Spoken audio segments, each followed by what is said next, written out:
Hey guys, back to Vivek and watching my channel. तो भाई चालू करते हैं, वापस आते हैं अपने टॉपिक पे। ठीक है, हाँ जी, मोस्ट इंपोर्टेंट टॉपिक चल रहा है। क्या चल रहा है भाई? कंपनी लॉ करने वाले आज। ठीक है, कंपनी लॉ करने वाले, बीकॉम ऑनर्स का हो चाहे आपका बीकॉम प्रोग्राम हो, लेकिन अगर आपको कंपनी लॉ करनी है तो पूरी आपकी सीरीज यहीं पे बनने वाली है, कंपनी लॉ की। ठीक है, हाँ जी, चाहे आपका first semester, second semester, third semester, fourth semester, fifth semester, sixth semester, seventh semester, हमने सिलेबस देख लिया है, आपका सारा वही चलने वाला है। बस आप ये देख लेना, आपके पास कंपनी लॉ की बुक होनी चाहिए। आपने कंपनी लॉ ले रखी है तो फिर आप देखोगे इसमें से। ठीक है, हाँ जी, पूरी कंप्लीट सीरीज है, आपकी ही बुक की है, क्योंकि कंपनी लॉ की एक ही बुक है बस, और किसी में ही नहीं। ठीक है, मतलब सबके लिए एप्लीकेबल है। हाँ जी, तो यहाँ पे सीखेंगे आप टाइप्स ऑफ कंपनी। देखो, एक टाइप्स ऑफ कंपनी पहले भी बन चुकी है। ठीक है, उसके अंदर हमने बात करी थी कुछ कंपनी इसकी, जैसे कि फॉर एग्जांपल के तौर पे हमने पिछली कंपनी में जब टाइप्स ऑफ कंपनी में बात करी थी तो वहां पे बात करी थी इनकॉर्पोरेशन के बेसिस पे, जैसे कि डोरमेंट कंपनी, डोरमेंट अभी कराएंगे, जैसे कि चार्टर्ड कंपनी क्या होती है, या फिर क्या बोलते हैं इनकॉर्पोरेशन के बेसिस पे ही स्टैट्यूटरी कंपनी क्या होती है, इन सब के बारे में बात करी थी। प्राइवेट कंपनी हमने सीखी थी, पब्लिक कंपनी हमने सीखी थी।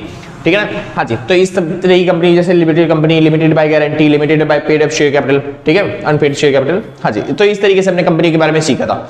इस बार चालू करते हैं फिर दोबारा से कंपनी। मेरे को पता है भाई आपका एग्जाम आ रहा है जल्दी से। ठीक है, हाँ जी, 1 तारीख को भाई होगा एग्जाम है। हाँ, अगर आप बाद में देख रहे हो तो कोई बात नहीं है, मगर क्या तक जब वीडियो बना रहा हूँ तो उनका एग्जाम है। सर टेंशन मत लो, भरोसा रखो मेरे पे, मैं एग्जाम तक कंप्लीट करवा दूंगा पूरी सीरीज। बस अभी थोड़ा टाइम बिजी चल रहा है, कुछ काम पर्सनल भी होते हैं तो वो भी करने जरूरी है। ठीक है, तो उसके लिए माफी चाहता हूँ कि आपकी वीडियोस लेट हो रही है, मगर एग्जाम से पहले आपका कवर करवा दिया जाएगा, इतना भरोसा तो कर ही सकते हो आप। ठीक है, हाँ जी, और शुरू करने से पहले वापस आते हैं अपने टॉपिक पे। ठीक है भाई, अगर किसी को नोट्स परचेज करना है तो आप इस नंबर पे कांटेक्ट करके नोट्स परचेज कर सकते हो।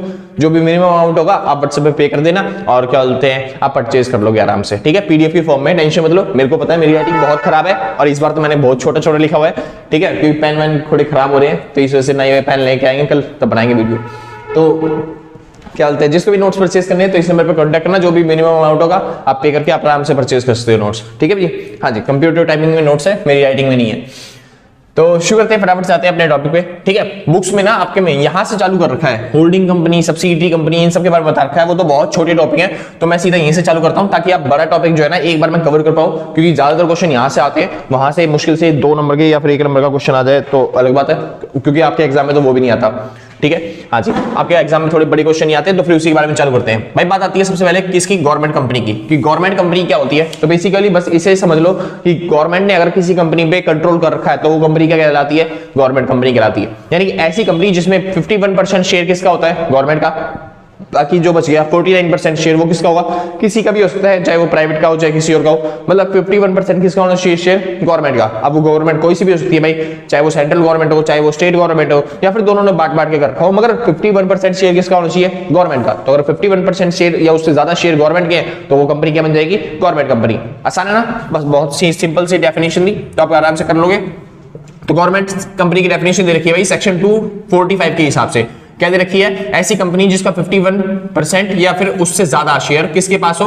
गवर्नमेंट के पास हो। अब गवर्नमेंट कौन सी? चाहे वो सेंट्रल गवर्नमेंट हो, चाहे वो स्टेट गवर्नमेंट हो, चाहे वो बोथ हो, यानी कि दोनों ने कंबाइन मिलकर ले रखी हो 51% या उससे ज्यादा शेयर, तो उसे क्या बोलेंगे हम? Government company. या फिर वो कंपनी जो सब्सिडरी है किसकी? गवर्नमेंट की।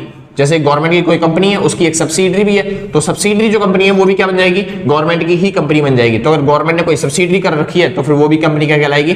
गवर्नमेंट की कहलाएगी। आसान है? हाँ जी, तो ये तीनों चीजें किसके अंदर आती है? डेफिनेशन में आती है किसकी? गवर्नमेंट कंपनी की। तो गवर्नमेंट कंपनी क्या होती है? ऐसी कंपनी जिसके अंदर क्या बोलते हैं 51% या फिर उससे ज्यादा पेड अप शेयर कैपिटल हो। कौन सी कैपिटल भाई? Paid up share capital. Paid up पता है ना? हाँ जी, कल क्लास में बताया था। तो पेड अप शेयर कैपिटल 51% या फिर उससे ज्यादा हो तो उसे क्या बोलेंगे? Government company. और दूसरी चीज, कोई अगर उसकी सब्सिडी कंपनी है तो वो भी किसकी कहलाएगी? गवर्नमेंट की ही कहलाएगी। आसान है? आगे चलते हैं। तो भाई बीच में देखा आवाज ही नहीं आ रही थी, रिकॉर्ड नहीं हो रही थी, तो चालू करते हैं फिर दोबारा से। हाँ जी, अपॉइंटमेंट ऑफ ऑडिटर। ऑडिटर का अपॉइंटमेंट कैसे किया जाएगा? तो अपॉइंटमेंट का ऑडिटर बस एक इंसान करेगा। कौन? Controller and auditor general of India. तो जो जनरल ऑफ इंडिया के हिसाब से जो भी कंट्रोलर या ऑडिटर आएगा वो अपॉइंटमेंट करेगा किसका? ऑडिटर का। अच्छा, ऑडिटर करेगा क्या?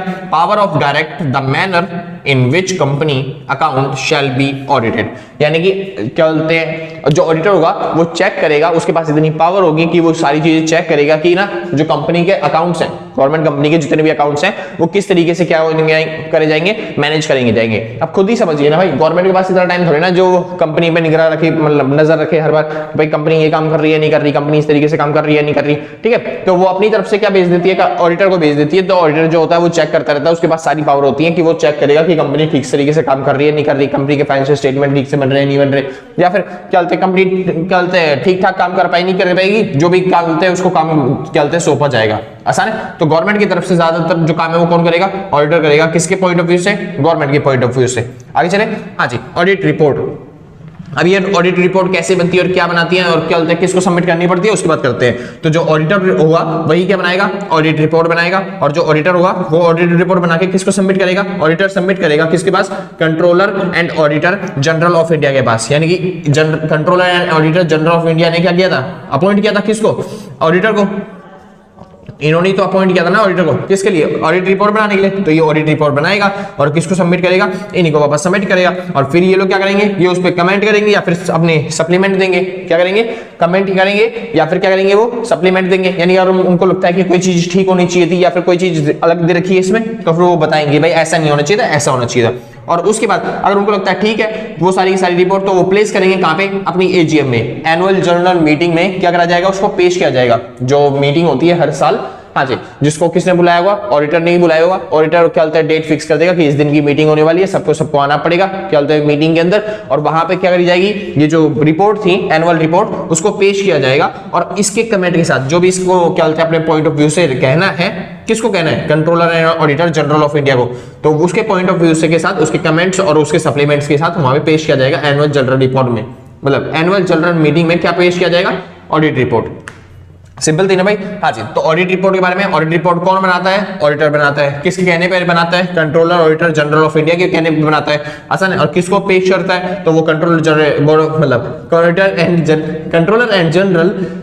Controller and auditor general of India को पेश करता है, ठीक है, हाँ जी। और कब पेश करता है भाई, एनुअल जनरल मीटिंग में पेश करता है, ठीक है। और किसके साथ, जितने भी कमेंट्स होते हैं, जितने भी सप्लीमेंट्स होते हैं, किसके, controller and auditor general of India के, ठीक है। इनके साथ क्या, इनके कमेंट्स के साथ, इनकी सुझाव के साथ क्या करता है, पेश करता है मीटिंग के अंदर।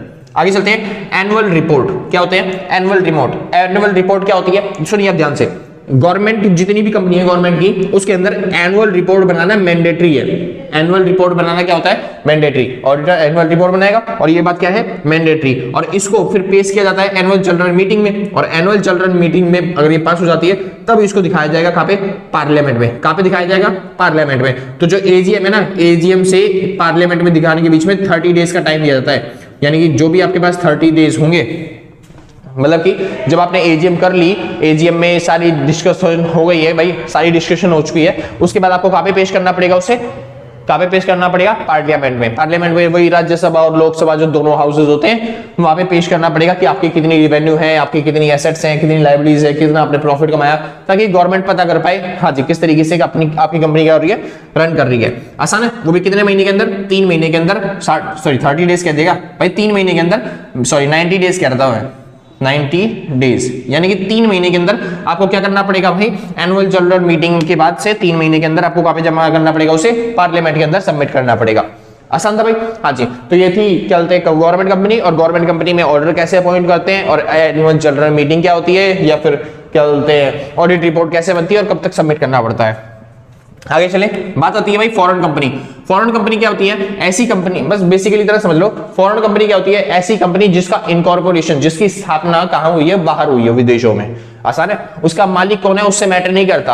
अब मान लो कोई ऐसी कंपनी है जो विदेशों में स्थापित हुई है, या फिर इनकॉर्पोरेशन उसका विदेशों में हुआ है, और उसके मालिक जो है, जिसके जो शेयर होल्डर है वो सारे के सारे इंडिया के हैं, तो क्या इंडियन कंपनी बन जाएगी, नहीं, उसका इनकॉर्पोरेशन कहां हुआ है, बाहर हुआ है, तो वो कंपनी कहां की रहेगी, विदेशों की रहेगी। आसान है। अब ऐसी कोई कंपनी है जिसका इनकॉर्पोरेशन इंडिया में हुआ है, लेकिन उसके सारे सारे शेयर होल्डर कौन है, फॉरेन, मतलब फॉरेनर है, तो इस वजह से क्या वो फॉरेन कंपनी में जाएगी, नहीं जी, उसका इनकॉर्पोरेशन कहां पे हुआ है, इंडिया में, तो फिर वो कौन सी कंपनी रहेगी, इंडियन कंपनी रहेगी। तो फॉरेन कंपनी क्या होती है, ऐसी कंपनी जिसका इनकॉर्पोरेशन कहां पे हुआ है, बाहर हुआ है, विदेशों में हुआ है, इनकॉर्पोरेशन ऑफ कंपनी, यानी कंपनी के इनकॉर्पोरेशन पे बेस करता है कि वो कंपनी कहां की है, उस हिसाब से वो क्या बन जाएगी, फॉरेन कंपनी। आगे चले भाई, हाँ जी, आगे चलते हैं। एनी कंपनी और बॉडी कॉर्पोरेट, डेफिनेशन क्या है इसकी, एनी कंपनी, कोई भी कंपनी या फिर body corporate incorporated outside India, ऐसी कंपनियां या फिर कोई भी बॉडी कॉर्पोरेट जो इनकॉर्पोरेट हुए काफी आउटसाइड इंडिया, इंडिया के बाहर, which has place of business in India, जो कि कहां पे काम कर रहे हो, इंडिया के अंदर काम कर रहे हो ऑब्वियसली, वेदर एज इटसेल्फ और थ्रू बाय एन एजेंट, मतलब थ्रू एन एजेंट, यानी कि या तो वो खुद काम कर रही हो कंपनी या फिर किसी एजेंट से काम करवा रही हो फिजिकली और थ्रू इलेक्ट्रॉनिक मोड, यानी कि चाहे वो फिजिकली काम कर रही हो चाहे वो किसके थ्रू काम कर रही हो, इलेक्ट्रॉनिक मोड के थ्रू काम कर रही हो, तो फिर वो क्या कहलाएगी भाई, हाँ जी होल्ड, मतलब कि फॉरेन कंपनी। तो फॉरेन कंपनी क्या होती है, ऐसी कंपनी जो विदेशों में स्टैब्लिश हुई है, बस इतना याद रख लो, ऐसी कंपनियां जो कहां पे स्टैब्लिश हुई हैं, विदेशों में स्टैब्लिश हुई हैं, सिंपल बात है ना। हाँ जी, उसी कंपनी को क्या बोलते हैं भाई, फॉरेन कंपनी। चाहे वो कहीं पे भी काम कर रही हो तो वो क्या कहलाएगी, फॉरेन कंपनी। आसान है, चाहे वो कोई सा भी काम कर रही हो तो उसे क्या कहेंगे, फॉरेन कंपनी। आसान था भाई। अच्छा, यहाँ पे दिक्कत आती है भैया, ये इलेक्ट्रॉनिक मोड क्या आ गया, फिजिकल मोड तो पता ही है, कंपनी फिजिकल मोड में काम करती है, इलेक्ट्रॉनिक मोड में कौन से काम होते हैं, तो उसके बारे में बात करते हैं भाई, इलेक्ट्रॉनिक मोड क्या होता है। अगर कोई कंपनी B2B काम कर रही है या फिर B2C काम कर रही है, कोई सा भी काम, मगर डिजिटली मतलब ऑनलाइन, जैसे Amazon इलेक्ट्रॉनिक मोड के थ्रू काम कर रही है, तो फॉरेन कंपनी की उसमें ही आती है, मतलब फॉरेन कंपनी ही है वो, समझ में आया। बस वो काम क्या कर रही है, डिजिटली। तो इस वजह से क्या कहलाएगी, ऐसा नहीं है कि डिजिटली कोई ऑनलाइन काम कर रहा है तो फिर आप फॉरेन कंपनी नहीं कहलाओगे, बस आप फॉरेन कंपनी कहलाओगे चाहे आप डिजिटल काम कर रहे हो फिर भी, ठीक है। एक्सेप्ट डिपॉजिट, जैसे कि बैंक वाले होते हैं वो डिपॉजिट एक्सेप्ट करते हैं, तो ऐसे बहुत सारी कंपनियां आती है जो पैसे लेती हैं, जैसे कि यानी जो भी पैसे कमा रही है हमारे देश से, वो सारी की सारी कंपनियां जो इनकॉर्पोरेट हुई है बाहर, लेकिन कहां पे पैसे कमा रही है, इंडिया के अंदर, तो वो सारी कंपनियां कहलाएंगी फॉरेन कंपनी। आगे चले, financial statement, web based marketing, यानी वो क्या क्या काम कर रही हो, फाइनेंशियल स्टेटमेंट बना रही हो, ऑनलाइन में यही सब तो काम होते हैं ना, फाइनेंशियल स्टेटमेंट बनाना है किसी कंपनी के, वेब बेस्ड मार्केटिंग करवाना, और उसके बाद एडवाइजरी देना, एजुकेशन, ठीक है, या फिर टेली मार्केटिंग, जैसे अभी कंपनी बनी क्या बोलते हैं, फिजिक्स वाला है ना सर, हाँ जी, तो एजुकेशन के बेस पे वो कंपनी भी कहाँ है भाई, इंडिया में सेटअप हुई है, तो वो इंडिया से सेटअप हुई है तो फिर वो इंडियन कंपनी रह जाएगी। अगर वो कहीं पे विदेशों में चली जाती है, जैसे मान लो क्या होता है, फिजिक्स वाला की जो एक ब्रांच है वो कहां पे चली गई, पाकिस्तान में चली गई या फिर अमेरिका में चली गई, इन जगह पे चली गई, आसान है ना। हाँ जी, तो अगर इन जगह पे चली गई इनकी क्या बोलते हैं कोई भी ब्रांच, तो उनके लिए हमारी जो कंपनी है वो क्या बन जाएगी, फॉरेन कंपनी बन जाएगी। आगे चले, हमारे लिए तो हमारी देसी कंपनी रहेगी ना। हाँ जी, उसके बाद टैली, एम लिखा हुआ है, एम मतलब होता है भाई मार्केटिंग मैनेजिंग, तो अगर कोई ऐसी भी काम करती है, मतलब टैली के थ्रू, टैली मतलब वो वाला टैली नहीं है, ये अलग है, ये वाला टैली अलग होता है, ठीक है। वो कोई अगर टैली मार्केटिंग में लगी हुई है या फिर कोई इसी भी काम करती है, कोई भी ऐसे ऑनलाइन के, वो सारे काम किसके अंदर आ जाएंगे, इसके अंदर। मतलब भाई इसके अंदर बहुत सारे काम है, आप जितने भी काम सोचते हो वो सारे काम इसके अंदर लिख देना, और इस कामों को और ज्यादा बढ़ाया जा सकता है फ्यूचर में। जैसे कि कुछ लोग होते हैं मतलब कि ईमेल के थ्रू काम करते हैं, कुछ लोग होते हैं फोन के थ्रू काम करते हैं, कुछ लोग होते हैं जो व्हाट्सएप पे क्या होता है बिजनेस करते हैं। तो इस तरीके से जितने भी आप बिजनेस कर रहे हो, जितने भी मीन्स ऑफ कम्युनिकेशन का आप यूज करके बिजनेस कर पा रहे हो ऑनलाइन के थ्रू, तो वो सारे के सारे किसके अंदर आ जाएंगे, इसके अंदर आ जाएंगे, किसके अंदर, इलेक्ट्रॉनिक मोड के अंदर। आसान है, हाँ जी। अच्छा, तो फॉरेन कंपनी क्या होती है, ऐसी कंपनी जो क्या बोलते हैं बाहर इनकॉर्पोरेट है, लेकिन conduct any business activity in India, जो कि काम कहां पे कर रही हो, इंडिया के अंदर काम कर रही है, उसे क्या बोलेंगे, फॉरेन कंपनी। आसान था भाई, बहुत अच्छे, खत्म हो गया भाई, बस छोटे छोटे टॉपिक है भाई कंपनी के इसके बारे में। आगे चलते हैं, होल्डिंग कंपनी और सब्सिडरी कंपनी क्या होती है, आपको पता है पहले से ही। होल्डिंग कंपनी क्या होती है, एक बॉस कंपनी होती है जिसके अंदर ना छोटी छोटी कंपनियां खुली हुई है, तो जो छोटी छोटी कंपनियां होती हैं उन्हें बोलती है सब्सिडरी कंपनीज, आसान है। और जो उनको काबू करके रखती है उसे क्या बोलते हैं, होल्डिंग कंपनी। ऐसी कंपनी जिसको काबू करा जा रहा है किसके द्वारा, होल्डिंग कंपनी के द्वारा, उसे क्या बोलते हैं भाई, हाँ जी, इन्हें बोलते हैं होल्डिंग कंपनी। और ऐसी कंपनी जिसे काबू किया जा रहा है वो क्या होती है, सब्सिडरी कंपनी। तो बस क्या लिखा हुआ है, होल्डिंग कंपनी क्या होती है, होल्ड बाय वन और मोर कंपनी, यानी कि ऐसी कंपनी जिसे क्या बोलते हैं, होल्ड किया जा रहा है या फिर उसे काबू किया जा रहा है किसी दूसरी कंपनी के द्वारा, तो उसे क्या बोलते हैं भाई, होल्डिंग कंपनी, मतलब सब्सिडरी कंपनी। और ये क्या होती है, होल्डिंग कंपनी। होल्डिंग कंपनी जिसके पास 51% या फिर उससे ज्यादा शेयर है किसके, अपनी सब्सिडरीज के। आसान है, जिसके बोर्ड ऑफ डायरेक्टर कहां पे काम करते हैं, वो होल्डिंग कंपनी के अंदर काम करते हैं। आसान है, होल्डिंग कंपनी आसान है भाई। अच्छा, अगर समझ में नहीं आया तो वो सब्सिडरी कंपनी से ज्यादा अच्छे से समझ में आएगा, तो पहले समझते हैं सब्सिडरी कंपनी। तो सब्सिडरी कंपनी क्या होती है, कंट्रोल्ड बाय अदर कंपनी, ऐसी कंपनी जो किसी और के द्वारा कंट्रोल करी जा रही है, ऐसी कंपनी जो किसी और के द्वारा क्या जा रही है, कंट्रोल करी जा रही है। यानी ऐसी कंपनियां हैं ये सारी जो कौन कंट्रोल कर रहा है, ऊपर वाली कंपनी। तो ये कंपनियां क्या बन गई, खुद तो कंट्रोल नहीं कर पा रही ना अपने आप को, तो इन्हें कौन चला रहा है, ऊपर वाली कंपनी चला रही है, तो वो बन गई होल्डिंग कंपनी। और नीचे वाली कंपनी क्या बन गई, सब्सिडरी कंपनी। आसान है ना, हाँ जी। कंट्रोल का मतलब क्या है मेरा, कि मैं कह रहा हूं कि कंट्रोल किस तरीके से कंट्रोल कर रहा है, composition of board of directors, composition of board of directors, यानी इनके खुद के बोर्ड ऑफ डायरेक्टर्स नहीं है, इनके बोर्ड ऑफ डायरेक्टर्स नहीं है, बोर्ड ऑफ डायरेक्टर केवल इस कंपनी के हैं, और इस कंपनी के बोर्ड ऑफ डायरेक्टर जो डिसीजन लेते हैं वही डिसीजन इन कंपनियों को मानना पड़ता है। आसान है, तो इस तरीके की कंपनी क्या कहलाती है, सब्सिडरी कंपनी। और ये वाली कंपनी क्या हो जाएगी, क्या बोलते हैं, होल्डिंग कंपनी, आसान है। हाँ जी, आगे चलते हैं, अगले चलते हैं पेड अप कैपिटल। अच्छा, सब्सिडरी कंपनी की एक और खासियत है, जैसे मैंने बताया 51% शेयर इनके पास होना चाहिए इन कंपनी का, लेकिन 49% या फिर उससे कम अगर शेयर इनके, तब ये क्या कहलाएंगे, सब्सिडरी कंपनी, आसान है।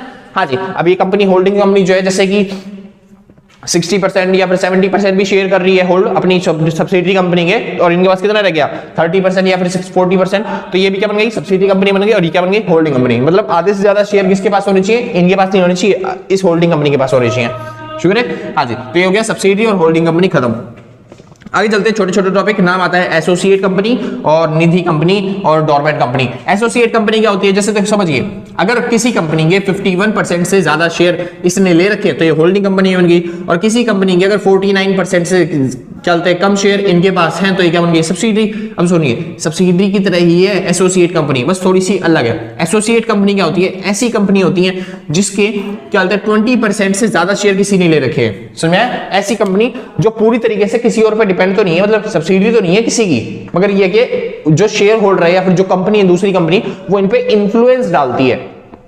समझ में? हाँ जी, एसोसिएट कंपनी क्या होती है, ऐसी कंपनी जो इन्फ्लुएंस्ड होती है बाय अदर कंपनी, कोई और कंपनी जो है वो इन्फ्लुएंस करती है, क्योंकि उसने इस कंपनी के कितने ले रखे हैं, 20% शेयर ले रखे हैं। आसान है। जैसे मान लो मेरे यूट्यूब चैनल में किसी और सर ने इन्फ्लुएंस ले रखा हो या फिर खींच रखा हो, तो फिर मैं उनकी बात को सुनूंगा, क्योंकि सबसे ज्यादा शेयर मेरी कंपनी में किसके, किसी और कंपनी के। तो ऐसी कंपनी जिसमें 20% या फिर उससे ज्यादा शेयर, ये लिखा भाई एटलीस्ट 20% और पेड अप शेयर कैपिटल का, ठीक है। तो पेड अप शेयर कैपिटल जितनी भी है उसका 20% क्या होना चाहिए शेयर किसी कंपनी ने ले रखा हो, तो मेरी जो कंपनी है वो एसोसिएट कंपनी बन जाएगी उस कंपनी की, क्योंकि उस कंपनी के जो भी डिसीजन होंगे वो मेरी कंपनी को क्या करेंगे, इन्फ्लुएंस करेंगे। आसान है। हाँ जी, तो ये होती है एसोसिएट कंपनी। आगे चलती है भाई, बात आती है डोरमेंट कंपनी। तो डोरमेंट कंपनी क्या होती है, ऐसी कंपनी जो पूरी तरीके से डेड है, यानी कि अभी कोई काम नहीं कर रही है, उस कंपनी को क्या बोलेंगे, डोरमेंट कंपनी। यानी बेसिकली कहा जाए तो क्या बोलते हैं, डोरमेंट कंपनी क्या होती है, ऐसी कंपनी, इनएक्टिव कंपनी, यानी जो भी इनएक्टिव कंपनी होती है जो काम नहीं कर रही है। इनएक्टिव किस वे में, कि वो ना फाइनेंशियल स्टेटमेंट बना रही, ना वो एनुअल स्टेटमेंट बना रही पिछले 2 सालों से। ऐसी कंपनी जो फाइनेंशियल स्टेटमेंट नहीं बना रही, एनुअल स्टेटमेंट नहीं बना रही, और स्टेटमेंट कब बनती है, जब वो ट्रांजैक्शन कर रही हो। यानी कि ऐसी कंपनियां जो ट्रांजैक्शन ही नहीं कर रही हैं, मतलब ये मान लो इस तरीके से, वो कह रहा कंपनी क्या रहेगी, फिर वो बंद नहीं हो जाएगी। नहीं सर, कुछ कंपनियां ऐसी होती है जो फ्यूचर का पॉइंट ऑफ व्यू से बनाई जाती है। यानी मैंने एक कंपनी क्या करी, एक कंपनी बनाई है जिसको मैं फ्यूचर में यूज करूंगा। तो मैंने अभी एक कंपनी का नाम सजेस्ट किया है गवर्नमेंट को कि भाई मैंने बताया था ना 1% कंपनी खोल सकता हूं मैं, तो मैंने एक कंपनी खोली है और मैं अभी बिजनेस करने के मूड में नहीं हूं, मैं चालू करूंगा अगले साल से, अभी मैं खाली प्रिपरेशन कर रहा हूं। तो ऐसी कंपनी जो फ्यूचर के पॉइंट ऑफ व्यू से बनाई जा रही है उसे भी क्या बोलेंगे भाई, गवर्नमेंट कंपनी। आसान है ना। हाँ, क्योंकि अभी तक उसका बिजनेस चालू नहीं हुआ ना, उसके ट्रांजैक्शन ही नहीं हो रहे अभी तो ये इस वजह से ऐसी कंपनियां, जैसे कुछ कंपनियां होती हैं, जैसे मैंने कंपनी खोली जिसमें ना एशियन पेंट्स के 9 मतलब कि 2% या फिर 3% शेयर पे होल्ड करके बैठूंगा। यानी मेरी जो इनकम होगी वो कहां से होगी, एशियन पेंट की इनकम से। तो मेरी जो कंपनी है वो डोरमेंट कंपनी है, मैं किसी तरीके से काम नहीं कर रहा, बस खाली मैं शेयर होल्ड करके बैठा हूं। जब मेरे को प्रॉफिट होने लग जाएगा पिछले 2-3 साल बाद, तो उसके बाद क्या बोलते हैं, मेरी कंपनी जो होगी वो चेंज हो जाएगी किसी भी होल्डिंग कंपनी में, सब्सिडरी कंपनी में, किसी भी तरीके से। आसान है ना। हाँ जी, आगे चले भाई। हाँ जी, तो डोरमेंट कंपनी क्या होती है, ऐसी कंपनी जो पूरी तरीके से डेड होती है, पूरी तरीके से क्या होती है, इनएक्टिव होती है, कोई काम नहीं कर रही होती। हाँ, लेकिन फिर भी इसको दिखाना पड़ेगा अपनी एनुअल स्टेटमेंट और फाइनेंशियल स्टेटमेंट में कि मैं कुछ काम नहीं कर रही, और वो रजिस्ट्रेशन किसके पास करवाना पड़ेगा, आरओसी के पास रजिस्ट्रेशन करवाना पड़ेगा। आसान है। हाँ जी, कंपनी खोलने के लिए इनकॉर्पोरेशन तो जरूरी है ये, लेकिन फिर भी इसको फाइनेंशियल स्टेटमेंट दिखानी पड़ेगी कि मैं कोई काम नहीं कर रही, और ये इस तरीके से आरओसी के पास। आगे चलते हैं, निधि कंपनी। निधि कंपनी क्या होता है, बेसिकली आपने अगर छोटे बच्चे हो तो आपने सुनी होगी यार, पापा मम्मी कमेटियां खोलते थे। कमेटियां क्या होता था, जब 10 या 10 से ज्यादा मेंबर मिल जाते थे आपस में, और क्या कहते हैं, एक दूसरे की हेल्प करने के लिए, बेसिकली हेल्प करने के लिए, क्या अपनी ही हेल्प करने के लिए बोल दो। कमेटी क्या होता है मैं समझाता हूं, सोचिए। मान लेते हैं 10 मेंबर है यहाँ पे, 10 मेंबर बैठे हुए, ठीक है। तो उसमें से क्या बोलते हैं, हर किसी ने सोचा कि ना हम ना पैसे जोड़ेंगे और एक दूसरे की हेल्प करेंगे। तो मैंने बोला ठीक है, हम 10 मेंबर है, हम ना 10-10 हजार रुपए जोड़ेंगे सारे के सारे हर महीने, और किसी एक बंदे को देंगे। अब देखिए यहाँ पे 10 मेंबर है, हर महीने 10,000 रुपए जोड़ेंगे। तो ये पहला बंदा 10,000 जोड़ रहा है, वो भी 10,000 जोड़ रहा है, ऐसे करते करते 10 बंदों ने जोड़े, यानी मैंने भी जोड़े, तो पूरे कितने हो गए भाई, 10 बंदे हैं तो फिर कितने हो गए भाई, 1 लाख रुपए हो गए। कितने रुपए हो गए, 1 लाख। और वो 1 लाख उठा के हम किसी एक जने को दे देंगे, सर आप ये लो, इस महीने आपके पास 1 लाख रुपए आ गए, ये लो, ऐश करो। आसान है। घर बनाओ, बंगला बनवाओ, अपनी बेटे बेटी की शादी कराओ, तो जो मर्जी है वो करो। आसान है।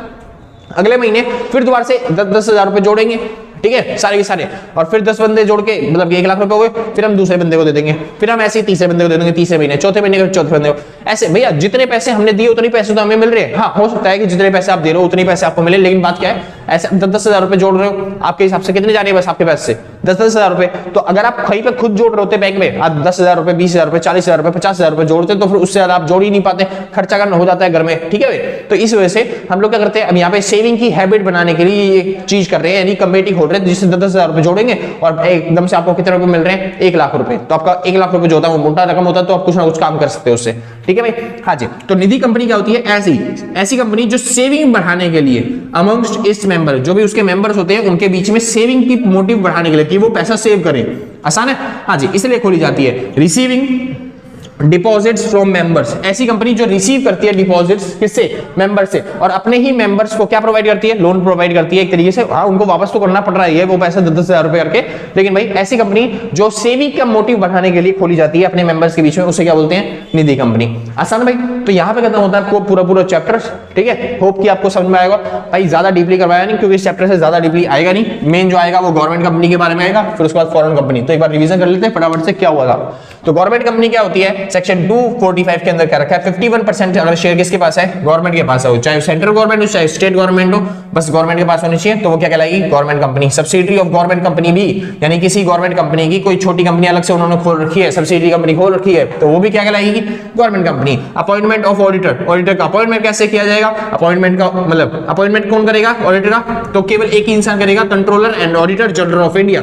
तो कंट्रोलर ऑडिटर जो होते हैं जनरल ऑफ इंडिया के, वो अपॉइंटमेंट करेंगे। आसान है। तो उसके पास पूरी पावर होगी, वो कंपनी के को पूरी तरीके से टेल कर सकता है, सारे क्या बोलते हैं फाइनेंशियल स्टेटमेंट बना सकता है, सारे फाइनेंशियल स्टेटमेंट चेक कर सकता है, सारा काम कर सकता है। और इसको जमा करवाने पड़ेंगे किसके पास, कंट्रोलर ऑडिटर क्या बोलते हैं जनरल ऑफ इंडिया के पास। आसान है, हाँ जी। ऑडिट रिपोर्ट, तो ऑडिट रिपोर्ट क्या होता है, सुनिए, ऑडिट रिपोर्ट मतलब होता है फाइनेंशियल स्टेटमेंट, और वो फाइनेंशियल स्टेटमेंट कौन बनाएगा, ऑडिटर बनाएगा। किसको सबमिट करवाएगा भाई, controller auditor general of India को सबमिट करवाएगा, और उस पे वो कमेंट वमेंट पास करेंगे जो भी वो चीजें करना चाहते हैं, और उसके बाद उसको पेश किया जाएगा कहाँ पे, एनुअल जनरल मीटिंग में। आसान है, हाँ जी। तो जो ऑडिटर होगा वो रिपोर्ट बनाएगा, पहले देगा किसको, कंट्रोलर ऑडिटर को, और जो भी सुझाव वुझाव होंगे उनको ठीक ठाक करके फिर उसके बाद उसको एजीएम में पेश किया जाएगा।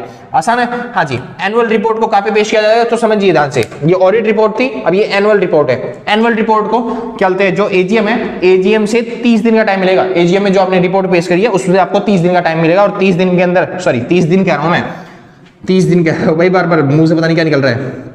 आपको 3 महीने का टाइम मिलेगा। कितने महीने का, 3 महीने का। तो आपको 3 महीने का टाइम मिलेगा कि आप 3 महीने के अंदर क्या बोलते हैं, एजीएम के बाद 3 महीने के अंदर आपको कहां पे दिखाना पड़ेगा, उसको पार्लियामेंट में पेश करना पड़ेगा। जो भी आपकी वो होगी ना एनुअल रिपोर्ट, एनुअल रिपोर्ट को आप कहां पे पेश करोगे, पार्लियामेंट में पेश करोगे 3 महीने के अंदर। आगे चलते हैं, फॉरेन कंपनी। फॉरेन कंपनी क्या होती है, ऐसी कंपनी जो भी क्या बोलते हैं विदेशों में स्टैब्लिश हुई हो, इनकॉर्पोरेशन कहां पे हुआ, बेसिकली विदेशों में हुआ हो, और वो हमारे देश में आके काम कर रही है, उसे क्या बोलते हैं, फॉरेन कंपनी। तो ऐसी कंपनी जो कि विदेशों में स्टैब्लिश हुई है और इंडिया में आके काम कर रही है, चाहे वो फिजिकल मोड में, चाहे वो इलेक्ट्रॉनिकल मोड में। इलेक्ट्रॉनिकल मोड मतलब क्या होता है भाई, इलेक्ट्रॉनिक मोड मतलब होता है चाहे तो B2B बिजनेस कर रही हो, चाहे B2C बिजनेस कर रही हो, मतलब कोई सा बिजनेस कर रही हो किसी भी तरीके का, ठीक है, बस उससे पैसे ले रही हो, मतलब पैसे कमा रही हो लोगों से, ठीक है, हाँ जी, वो पैसे कमा रही हो किसी भी तरीके से बिजनेस करके लोगों से, और चाहे वो B2B में हो चाहे वो B2C में हो, बस वो डिजिटली कर रही हो तो उसे क्या बोलेंगे, इलेक्ट्रॉनिक मोड। अगर वो फिजिकली कर रही है तो वो क्या हो जाएगा, फिजिकल मोड हो जाएगा। ठीक है भाई, एग्जांपल मैंने दिए थे भाई, वेब बेस्ड मार्केटिंग या फिर टेली मार्केटिंग या फिर एजुकेशन का कोई बिजनेस हो,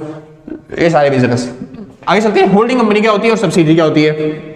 होल्डिंग कंपनी ऐसी कंपनी होती है जो किसी दूसरी कंपनी के 51% या फिर उससे ज्यादा शेयर होल्ड कर रही है, और सब्सिडी कंपनी ऐसी कंपनी जिसके पास अपनी ही कंपनी के 49% या फिर 49% से कम शेयर है। आसान है, यानी कोई और कंपनी उसे क्या कर रही है, होल्ड कर रही है, तो उसे क्या बोलेंगे, सब्सिडी कंपनी। आगे चले, हाँ जी, एसोसिएशन मतलब एसोसिएट कंपनी क्या होती है, एसोसिएट कंपनी ऐसी कंपनी होती है जिसके शेयर 20% या फिर किसी 20% से ज्यादा किसी और कंपनी ने ले रखे हैं, यानी कि किसी और कंपनी के जो डिसीजन है वो इस कंपनी को क्या कर रहे हैं, इन्फ्लुएंस कर रहे हैं, उसे क्या बोलते हैं, एसोसिएट कंपनी। अगला आता है डोरमेट कंपनी। डोरमेट कंपनी क्या होती है, एक तरीके से डेड कंपनी होती है जिसने क्या बोलते हैं पूरे साल में 2 साल में लगातार कोई भी फाइनेंशियल स्टेटमेंट नहीं बनाई, कोई भी एनुअल स्टेटमेंट नहीं बनाई, उसे क्या बोलते हैं, जो ऐसी कंपनी जो इनएक्टिव होती है, कोई काम नहीं कर रही होती है, उसे बोलते हैं डोरमेट कंपनी। ठीक है, हाँ जी। लास्ट निधि कंपनी ऐसी कंपनी होती है जो अपने मेंबर्स के बीच में सेविंग प्रमोट करने के लिए जानी जाती है कि वो सेविंग को इन्फ्लुएंस करने में ज्यादा बढ़ाने में जोर देती है। आसान भाई। तो यहाँ पे था आपका types of company based on control, control के बेसिस पे आपकी टाइप्स ऑफ कंपनी, ये वाला चैप्टर आपका खत्म हो गया। सर भरोसा रखो, मैं जल्दी जल्दी आपके सारे चैप्टर कराऊंगा इसी तरीके से, आपके एग्जाम से पहले कोशिश करेंगे बहुत जल्दी से जल्दी हो जाए, ठीक है। तो टेंशन मत लेना भाई, अभी बिजी चल रहा हूँ थोड़ी देर से, तो जितनी जल्दी कोशिश हो सकती है उतनी जल्दी बना रहा हूँ, ठीक है। गुस्सा वुस्सा मत करना भाई, ठीक है। और thank you for watching video. और अगर आपकी वीडियो अच्छी होगी हो तो लाइक शेयर सब्सक्राइब कर देना, ठीक है। आपके लाइक से सर मोटिवेशन मिलता है और यूट्यूब को पता चलता है कि आप एक वैल्यूएबल कंटेंट देख रहे हो, ठीक है। तो इस वजह से वो इसी तरीके से प्रमोट करता है ना भाई हमारी वीडियो। तो जितने ज्यादा आप लाइक करोगे, जितने ज्यादा आप कमेंट करोगे, जितने ज्यादा आप क्या बोलते हैं सब्सक्राइब करोगे, उतने ज्यादा ही क्या करेंगे वो लोग हमको ऊपर बढ़ाएंगे, और जितने ज्यादा ऊपर बढ़ाएंगे और लोगों की हेल्प हो पाएगी, ठीक है ना जी। हाँ जी, वरना थोड़ी दिक्कत हो सकती है मगर हो ही जाएंगे, ठीक है। तो आज के लिए बस नहीं, मिलते हैं कल सेम टाइम। अभी एक सेकंड, हाँ सब्सक्राइब कर देना सच में। और जिन्होंने कर रखा है भाई सच बताऊं दिल से थैंक यू है, अगर आपने सब्सक्राइब कर रखा है। कलेजे से, गुर्दों से, फेफड़ों से, शरीर के अंग अंग से थैंक यू है। और जिसने नहीं कर रखा भाई आराम से कर देना, बाद में कोई आफत नहीं है, कोई दिक्कत नहीं आ रही है, ठीक है जी। हम भी यही हैं, आप भी यही हो। तो मिलते हैं फिर आपके एग्जाम के बाद। तो आज के लिए बस नहीं, मिलते हैं कल सेम टाइम सेम जगह दिन, और टाटा बाय बाय।